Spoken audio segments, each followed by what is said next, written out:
welcome back to Cook's Books. Today we are going to try and get one step closer to having the dream library. And yes, I'm still not shown yet the library because it's not done yet. So after we moved back to the northeast, we suddenly had all these books that we'd taken with us to London, all these books that I'd left at my mum's house, loads of books from Jessie's parents' house, and obviously we were home now, so there was no reason that we couldn't just leave them there anymore.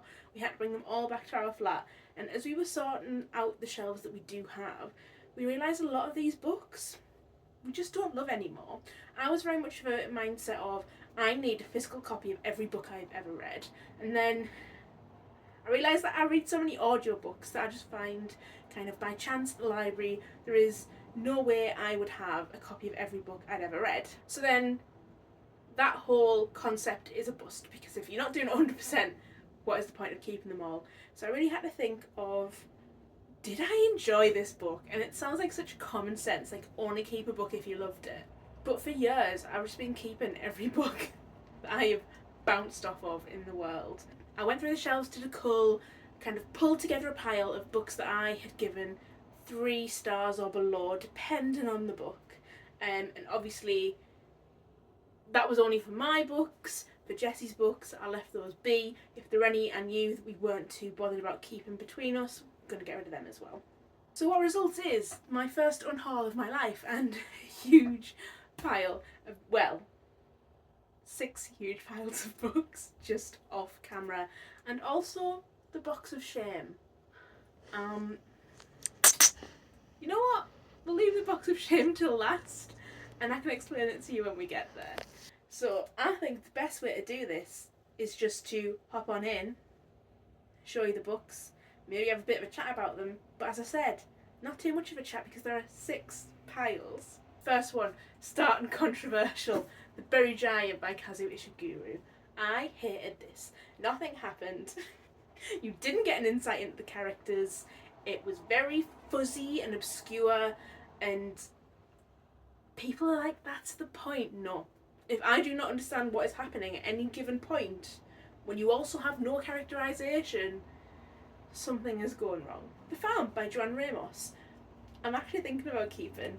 It is some kind of horror thriller about the surrogacy industry. This Savage Song by V.E. Schwab wasn't a terrible book. I think I gave it 3 stars, but I've just got no interest in continuing on. I feel like V.E. Schwab's got some much stronger stuff, so I just don't really see the sense of me hanging on to this.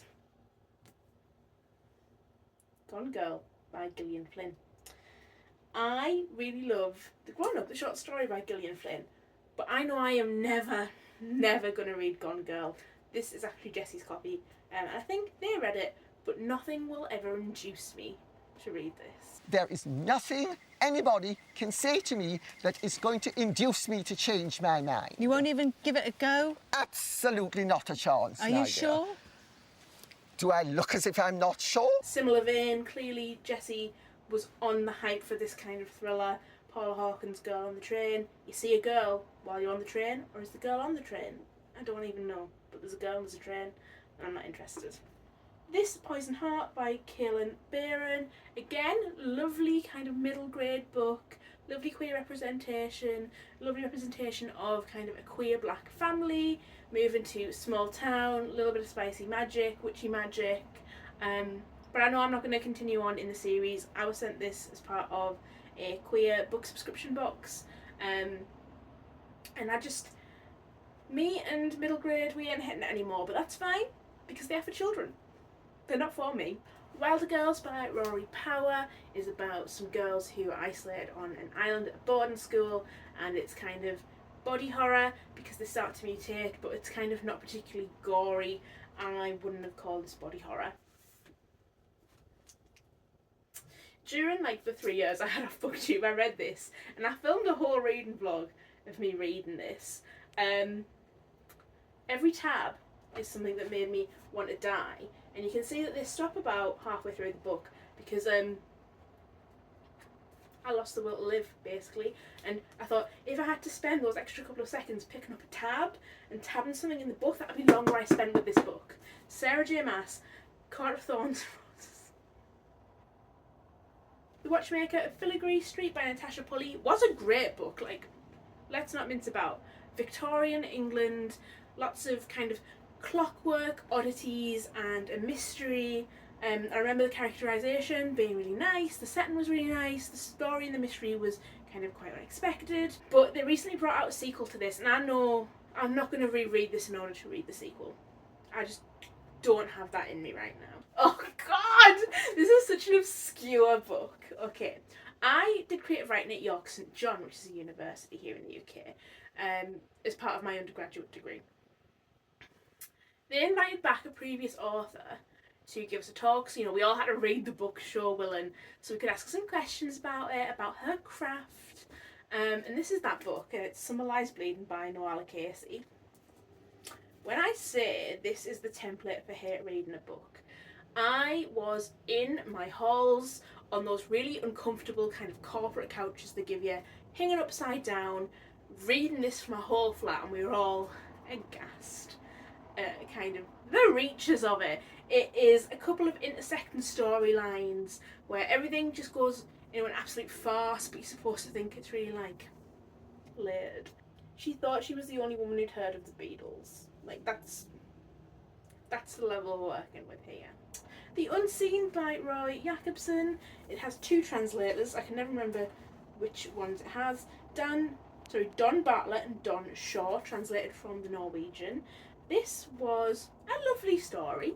It is the story of a family who live on an island just out of Norway and just kind of what they're up to. And I'm falling out of love with slice of life translated fiction at the minute. I am learning that I need either plot or character, really deep character insights. And this was just very pastoral. Interesting to see pastoral from a culture that isn't kind of Regency England, but again, not quite good enough for me to keep, and I found out it was part of a series, and I thought, dear God, I can't read another one of these. Another book that Jessie bought that neither of us have any interest in reading is Nicole Krauss's Forest Dark. Do I know what this is about? The Mars Room by Rachel Kushner. I ended up actually reading this on audiobook, and it was an interesting story about motherhood and the lengths you go to return your children, protect your children. Not something I particularly am looking for at the moment. I've got no idea where this one came from. So this is slated by Terry, and it commits so many book crimes. First of all, it's a human face on a book cover. It's part of a series, and the other books are the exact same picture of the same lady, but with a different coloured tint on top. With this next book, you're going to start to think I don't like Victoria Schwab. I love Victoria Schwab, but City of Ghosts is a very cute, very, very good middle grade. I'm not looking to carry on any middle grade series, therefore it's got to go. This is about a girl whose parents are ghost hunters, but she actually can see ghosts and they can't. And she goes off on an adventure around Edinburgh, and it was really lovely to see Edinburgh picked as kind of a setting for this. It's an area so steeped in that kind of haunted house ghost tour kind of vibe. Ooh, TikTok favourite. I don't really go in for buying TikTok books, but we bought this one, The Glacier, which again seemed like isolated girls off doing like a pilgrimage in the woods, body horror, and it was much more about kind of mass hysteria and how you can play that to your advantage. I tore through it, read it voraciously. It was a really quick plot, but I just felt like there was something missing here. Hidden Figures by Margot Lee Shetterly. I bought this, as you can tell, when the film came out in a supermarket for like £2, and I have kind of picked it up and leafed through it a few times and not really kind of felt the compulsion to sit down and read it cover to cover. And it was years ago this film came out, so I feel like as time goes on I'm only getting less and less likely to read this. Adrian Mole, age 13 3/4, by Sue Townsend. I think Jessie's probably going to fish this out of the pile at some point before they go. However, we just 2 years ago bought the whole matching collection of the Adrian Mole books, and having a couple of bitty ones in different editions, I don't think we need them, but also it's not my decision, it's Jessie's, so we'll see. House of Silk by Anthony Horowitz is kind of a new perspective of continuing on the Sherlock Holmes stories. I bought this when I was in my Sherlockian era. More on that when we get to the box of shame. Oof. Another university book that I barely read and hated when I did. I can't get away with George Saunders. Once again, it's just not for me. And I think this is one from Jessie's collection when they were younger. A Year in the Life of a Man Who Fell Asleep by Greg Steckelman. A non-fiction that I am gutted to be partnered with because I thought I was going to love it is The Witch by Ronald Hutton.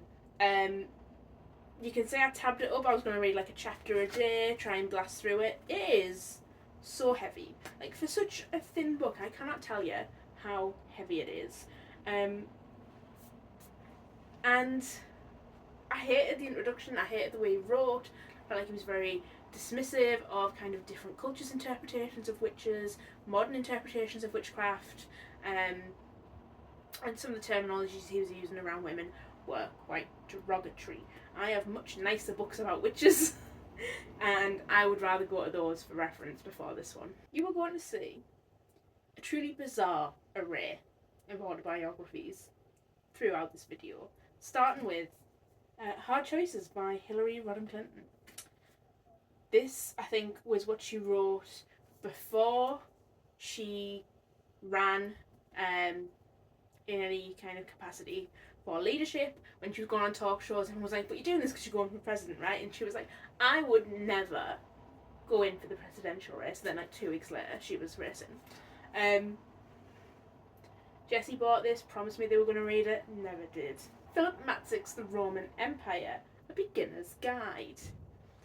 If I had to choose between the Romans and the Greeks, I'd probably pick the Greeks. But in true fact, I was an Egyptian mythology girly. So, as much as I love history, I just don't think this is the kind of history book I'm going to sit down and read. Ooh! Issues 1 and 2 of Issues 1 and 2 of Assassination Classroom by Yusei Mitsui. I have discovered I am not one for manga. Jessie loves manga, so again, these might be getting fished out the pile. But for me, there's just not enough story in them. Like, if you read kind of 5 of them back to back, you'd probably feel like you were getting a decent chunk of plot. But because I only had the first 2, and I was thinking, I don't love this, this isn't style for me. I think it's just not my favourite format, and that's okay. I'm going to enrage some people. I have got 3 Neil Gaiman books here. I love Neil Gaiman. Let's get that straight. Good Omens has controlled my life since I was 16 years old. However, there are some reasons I'm getting rid of these. First reason is Neverwhere. I already started collecting these styles of covers, like the black with the foiling. I ordered this when the BBC bookshop was closing down. They had a picture in this edition, and this is what turned up. So I was never thrilled that I had this edition, but over time started picking up more that looked like this, and I was a bit less mad about it. But then I got a beautiful illustrated and signed edition hardcover.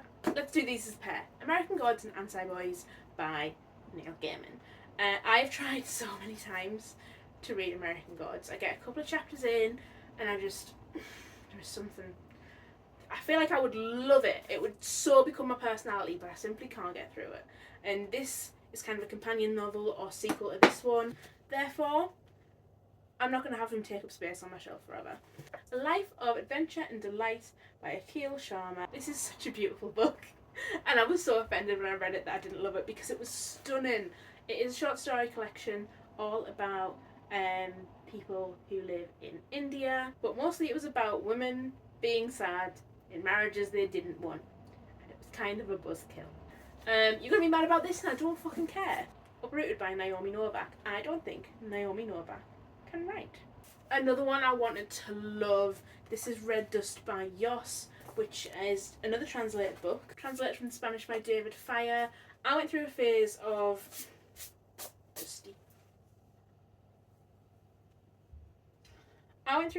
thinking, so I love translated fiction, but I'm falling out of love with slice of life, and that seems to be all Waterstone wants to push is Japanese slice of life fiction.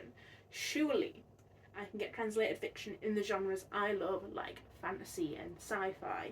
This got recommended to me a lot, and I think it was probably a really good book, but it just wasn't for me. This is for the Douglas Adams girlies out there. If you want like a slightly sardonic sci-fi it's actually quite soft, but uses that humour to make it seem like a little bit of a harder sci-fi, go for it. I want spaceships and big guns and space opera. This felt more like a sci-fi buddy cop road trip. Next up is The Great Gatsby by F. Scott Fitzgerald. We've got a beautiful foiled edition of this. We've actually got 2 copies of that because Jessie and I had both bought it before we got together. So while I can't bring myself to throw away one of those because they are beautiful, I can bring myself to part with this one. I hated the next book, Body and Soul. It's The Chimes by Anna Smale, which is very annoying because The Chimes is what I would like to title my book whenever I finish writing it. But it's got this association now of a book I hate. It was very pretentious. If you aren't middle class from the home counties and have been instructed by a music tutor for your first 5 years of life, you are not going to understand any of the vocab in here. It's all about music in a way that felt very exclusionary and really put that working class chip firmly back on my shoulder. How Much of These Hills is Gold by C. Pan Sang was another book that came in that queer subscription service that I was given. Lovely YA, can't fault it, following a character as their kind of journey towards transness set in frontier America. They're also an Asian American family.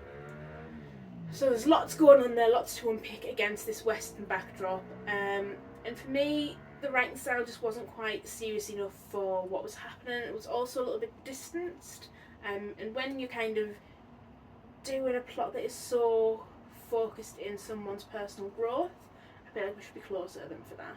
The Secret Diaries of Miss Anne Lister, which are translated from the notes kept by Anne Lister herself. Jessie used this a lot during their masters. However, we got gifted another copy later, which is exactly the same, just less beat up. So we're going to keep the less beat up one. Pride and Prejudice by Jane Austen, one of my favourite classics. There goes the pile. But this beautiful big book here is a compilation of all the Jane Austen novels. In the likelihood of me rereading them, I might as well just keep the big book. £1 off in the Forbidden Planet New Year's sale is The Ghost of Goswater by Lucy Strange. I spent a lot of my time as a child in the Lake District growing up. We kind of were around boats and water sports. I just thought it was quite fun to have a creepy children's book set in a Lake District. So I read it. It was delightful. Not much of an impact kind of long term. It was much more for the vibe of the setting that I wanted to read it, and I'm done with it now. Patrick Ness is a really nice man. I follow his Instagram. I understand the purpose of this was like to call out the not like the other girls chosen one narrative, but I feel like it fell into it anyway, because I feel like it just didn't quite meet what it set out to do. It didn't achieve its own plan. It kind of really pulled me out of the story, and so I was sat there thinking, but you aren't trying to do this. This is the opposite of what you want to do. So for that reason, I just couldn't get away with it. Another Adrian Mole book by Sue Townsend, same reason as before. Me and Sylvia Moreno Garcia. It's just not a match made in heaven. I don't know what it is about the writing style, but I just can't get into it. This is Signal to Noise, which is all around kind of a magic system involving music. Couldn't get into it. I very recently tried to read Ghosts by Dolly Alderton. I put it down after the first 3 lines. It was so toxically not like the other girls that I can't even explain. Her name is George Michael, because her parents aren't like other parents. They like music. Daisy Johnson's Everything Under. I had such high expectations for this book. I actually found it very transphobic, and I found that it had conflations of lots of issues that we shouldn't be putting on trans people, kind of like incest, murder. Just think, with the climate in the UK being the way it is, it could have been more sensitively done. I know you're trying to prove you're clever and that you've heard about the myth of Oedipus, but maybe don't put that on the shoulders of trans people. Muse by Jessie Barton is a split timeline story. A Caribbean lady and a white lady as they kind of make their way in London. Very interesting. Well, I'd say that was it.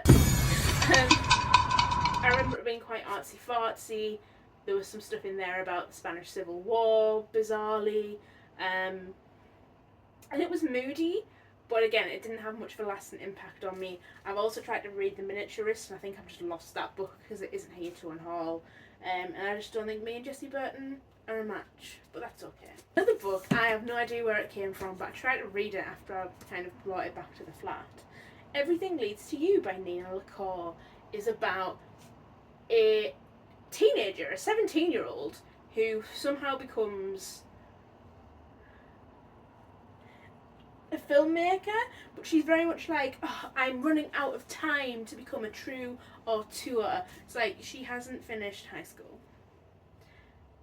And I know that as a 17-year-old you do feel that pressure to want to know what you want to do with your life, and it probably feels very relatable, but again, I am bitter and old. I am very nearly 27. These stakes aren't staken to me. Oh, could it be? Could it be? You know, it's your girl, Hillary Rodham Clinton, back with What Happened, a hardback this time, peep it, which no one has ever read. I think we all know what happened. Still in the bizarre array of autobiographies, Dame Vera Lynn. Some sunny day. Neither of us have ever wanted to know more about Vera Lynn. I think this is probably a gift from someone. Confessions of a Male Nurse by Michael Alexander. I think we should be over this male-female nurse debate. There are nurses. Why is it special that he has confessions? It is like a little gift book, Now Panic and Freak Out, which is just advice, but like on one of those keep calm, what is it? I've finally forgotten. They had such a chokehold on us in the 2010s, and I've forgotten. So keep calm and carry on.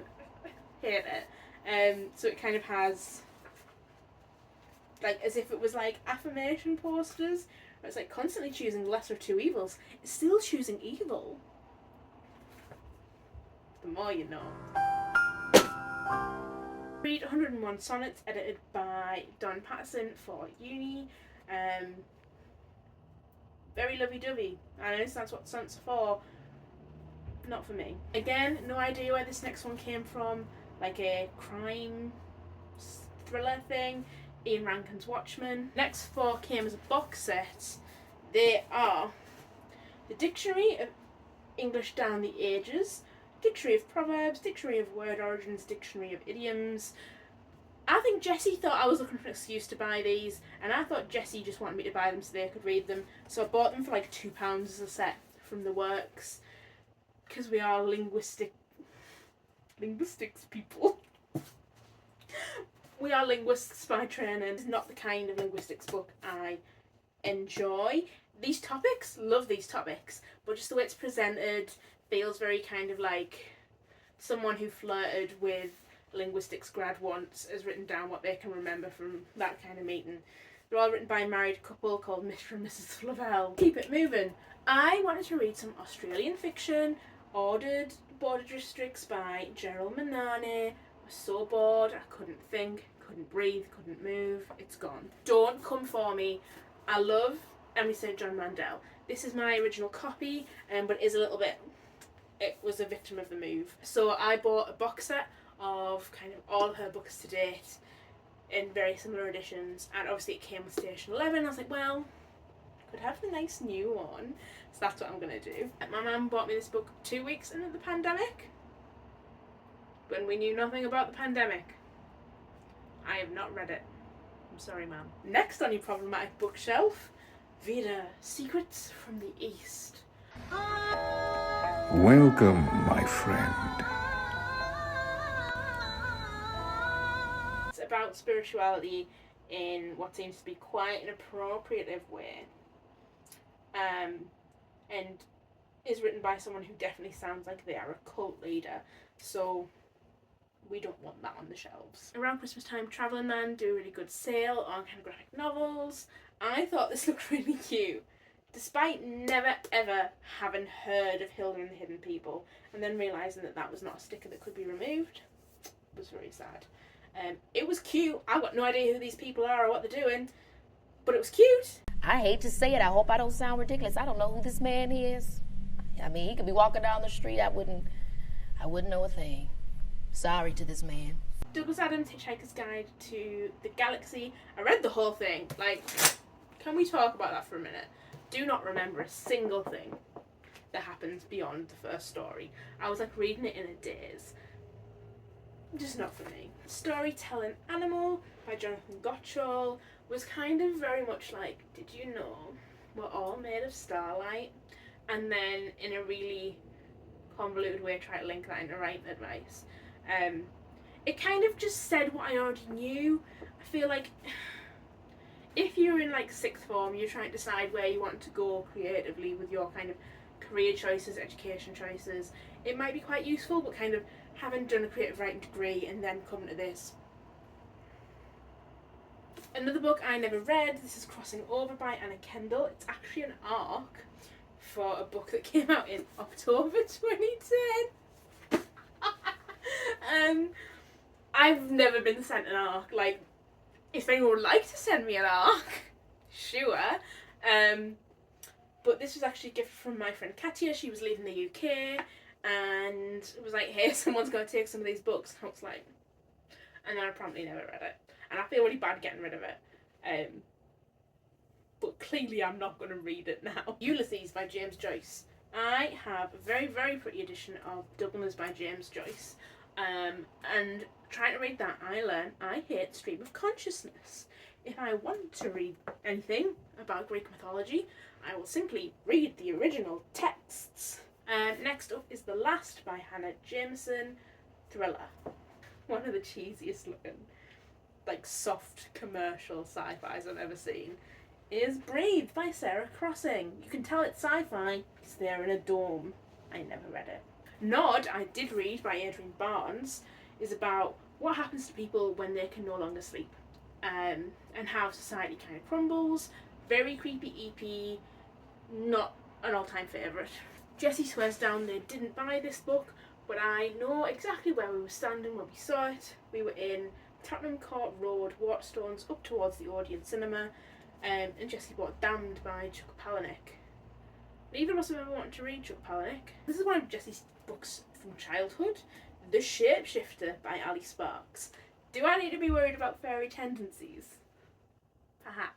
Quilt was another book I was forced to read for my creative writing degree because it was the lecturer's best friend had written this book and it was experimental because it didn't use full stops. Salt of the Sea by Rita Sepetys. We're getting into that like classic booktube flavour now.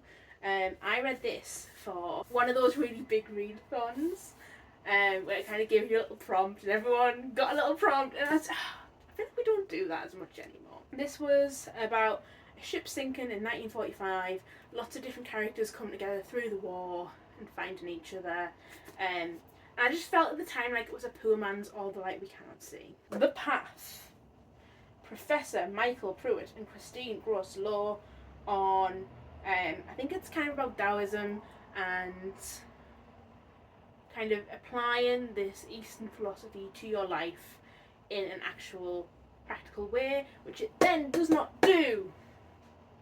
Just gives you the theory. Guess what I had to read this next one for? You've got it. Creative writing degree. Did I read the whole thing?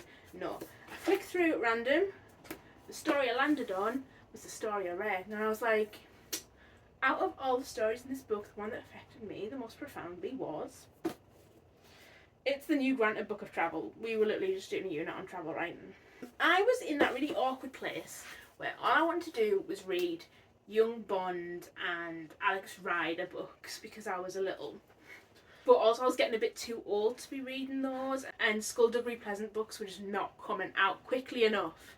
So then I started to look at like the teen section, and so this is what occurred, was me buying and reading every Sarah Dessen book known to man. So we've got Just Listen, Last Chance, The Truth About Forever, which are all kind of very cliched, and like characters from other books would turn up and you get such a but then again, that was like the only enjoyable thing that happened. Also from my childhood bookshelf, we've got this duology, Cupid Cakes and The Truth Cookie, about Fiona Dunbar. And like, you would think this is about bacon, and I'm sure it is about bacon, but I think what happened is the main character got struck by lightning while she was holding the lizard, and then she developed like chameleon powers. I'm sure that's like it's that's not what it's serving. And I'm sure I had a lovely time, Fiona Dunbar, reading these as a child. But it's going to be a long old time before I've got a kid who can read chapter books. So let's put these to someone who can use them. The next two should probably be in the box of shame. I'm not proud that I own them. I'm not proud that I made one of them my personality for a really long time. Eleanor and Park and Fangirl by Rainbow Rowell. Plot twist that everyone calls her Cather, and it just doesn't make sense throughout the book. Like, why the fuck is everyone calling you Cather? And like the reveal that her mum couldn't be bothered to think of two separate names for the twins, so she called them Cather and Ren. Every day. And this is just a racist piece of shit, so. Americans, I say this with all the disdain in the world. Please find your own culture and stop bastardising the Celts. The Raven Boys. Some old dead Welsh king is in America. Let's dig him up. Like, we're starting the kids young with the Manic Pixie Dream Girl trope. Truly we are. The Book Thief. Found this secondhand in a charity shop. Felt like I had to read it because it was everyone on BookTube's favourite book. Got about 3 pages in. Didn't enjoy the writing style. Winston and the Canny Lass by Barry Stone, which I think is a local author to me in the northeast, which would be lovely. I got given this as a gift from my grandma.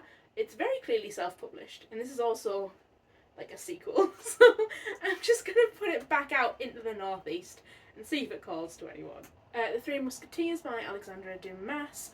I have a vintage Red Spine edition of it. I'm sure you can see one of the chunky ones up there, which is just nicer than this edition and matches some of my others.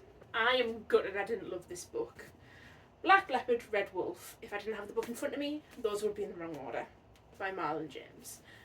I wanted to read this for ages. Couldn't get away with A Brief History, 7 Killings. Everyone was like, hey Lauren, this one's fantasy, so maybe you can hop on this a bit more. It was so gory. Like, it was just so filled with like rape and trauma and just really crude, awful things about women's bodies. Hard pass. Like, I've already read Game of Thrones. I don't need to do this to myself again. But I was doubly sad because we picked this up from an independent bookshop in Edinburgh called Typewriter Books, and they stamped it for me. So yeah, gutted that then I didn't love it after all that. Nearly there. Keep the energy going. Where?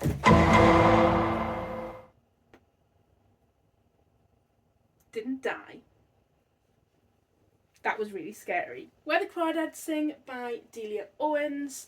I thought this was about race, so when the trailers came out and it was 2 white people, I was confused, and suddenly all my inclination to read it totally vanished. Got this in the hardback sale at Forbidden Planet, one of the last books I bought in London, because I'd seen it around a lot, and also it was a signed edition, which is nice. But you have to know a lot about the politics, history and religions of Jerusalem before you go into this book, and it was just very religious, not my vibe. Next up is a beloved author on kind of like the literary booktube scene, Sarah Moss's Ghost Wall. This evoked in me a rage I simply cannot describe. Signed edition. I'm laughing because I simply don't know where to start. And it's going to make me sound insane about classism, but here's the thing. The Northerners depicted in this book are brutal, lazy, oafish, wife beaters, would sacrifice their children to a peat bog, if not for the Southern saviour who runs in at the last minute and is like, Northern man, child abuse is bad.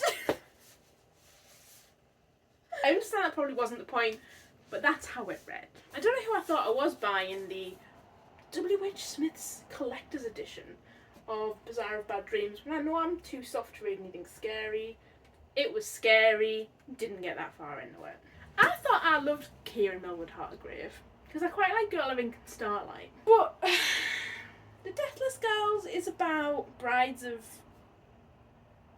Dracula and is retold as like more Romanian and true to the culture. But also like it wasn't very kind to sapphic people, and I think people think it is like really heartwarming sapphic book, but like they are forcing them sharing a marriage of a man who neither of them want, and like they're just gonna leave each other. Like, if not for this man murdering both of them, they would have left each other. I don't know, I don't get it. Girl with the Dragon Tattoo. God, the 2010's called. I'm not reading that. Giant O'Brien. I knew I would never fucking read Wolf Hall. This was £1 in a charity shop, and I was like, maybe this is a good way to like see if I should give Wolf Hall a go. Bear in mind, like, I'm not big on anything about the monarchy. No. Sorry. R.I.P. No. Weird Autobiography. Total Recall by Arnold Schwarzenegger. Binge by Tyler Oakley. And Jesse's definitely going to rescue this from the pile. The tie-in book from the female Ghostbusters remake.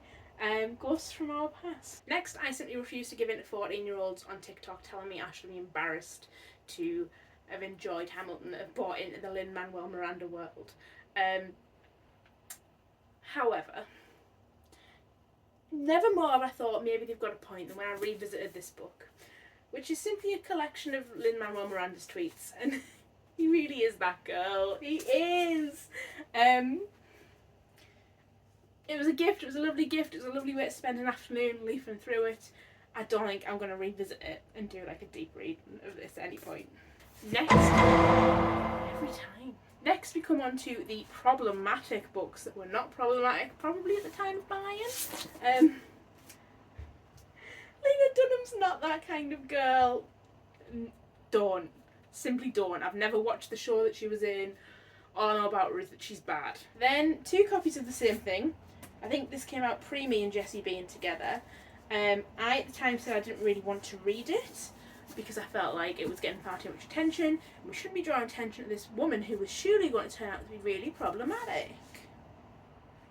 And I hate to say I told you so. She was problematic.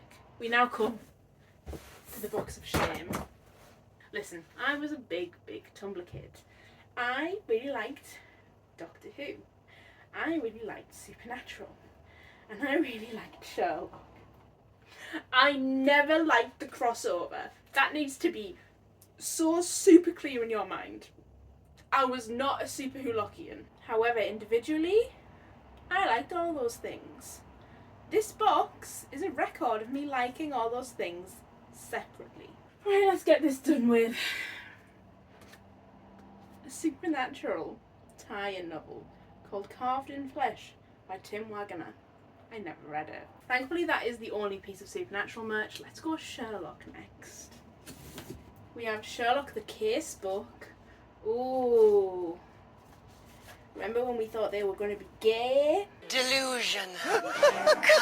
Convince yourself. I also have every book in these editions of the Sherlock Holmes stories with a foreword from someone involved in the show. Thankfully I now have this gorgeous leather-bound bind up of those stories so we can put Sherlock behind us.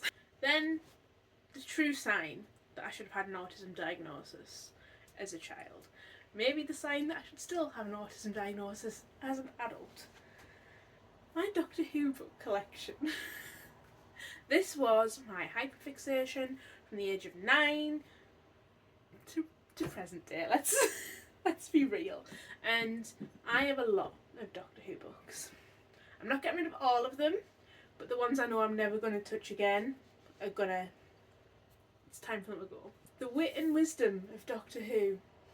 Quotable.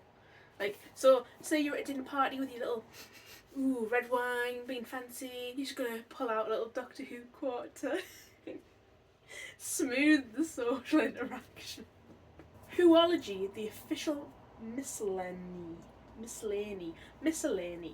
I don't need Doctor Who facts. I am the Whoology. This is from like the 50th anniversary era of Doctor Who, so we've got the Doctor, his lives and times, because there was not a she Doctor there. We've also got Doctor Who 50, the Essential Guide, just facts about monsters and episodes and all the good stuff. For some godforsaken reason, we have a Doctor Who annual from the Peter Davison era, from classic Doctor Who, and like look at some of the art in this. Which year was it an annual of? It's written in Roman numerals, so we'll never know. A much more recent annual from the Peter Capaldi era. I have a quick read, I Am a Dalek. I've got Quiz Book 3, What Happened in 1 and 2? Don't know. I've got a little fact file on some Daleks, and I've got a bunch of signed Doctor Who comics and like Doctor Who magazines. As a 12-year-old, I was not allowed out of the cul-de-sac on my estate. However, I was allowed uninterrupted, unmonitored internet access. That includes eBay. And I had like a real eBay phase when I was little. And on there, I saw someone selling a job lot of Doctor Who books for £6 English, and they were. Let me pick up the books while I tell you the story. So I put my bid in for £6. One, nobody else was bidding, which is weird because Doctor Who books tend to be, you know, big business, especially somewhere like eBay. So then, put my little bid in, win. The man sends me a message saying, "Oh, £6 isn't even really going to cover the postage." And I say, "That's a shame. Let me know when you post them." Because, babe, that wasn't even to cover the postage. Why did you list it for £6? So just like 12-year-old me, who would not say boo to a goose, just haggling with these men on eBay to get this stack of what, like 30 classic Target novelizations of classic Doctor Who adventures, and some of them are truly magnificent, like the Ice Warriors. Look at this fella. The illustrations are wild. Oh, look at the racist one. So clearly there's lots of reasons I want these off my shelf, mostly because you know, yeah, there's some questionable ones for 2023. I'm never going to read them, and also they're that old that they make me feel a bit icky, but also, isn't this stunning? Like, jokes aside, I think that is beautiful, and I want someone to enjoy them, who, you know, clearly desperately is looking for these books. So we don't really have much of a culture in the UK of kind of selling books to second-hand bookstores, or like trading in books for store credit. The only place that I found is in Alnwick, and I'm going to try and arrange a little trip there because they specifically say that they're looking for Doctor Who books. So I'm going to take these up, try my luck, see if they want them. All these other books are going to be going to charity shops, because you can only take so many books to barter books in Alnwick at a time, so this would take like a lot of trips and it's a long way away. So that's my plan for these books. Let me know what your system is for deciding if you are going to keep or bin a book, because I feel like I'm still running through these shelves thinking, oh, should I keep it, should I get rid of it? But I feel like if I can refine that process, my book buying and my book collecting is going to be a little bit less unhinged. So including all these books, we're very nearly at 1,000 books in this library.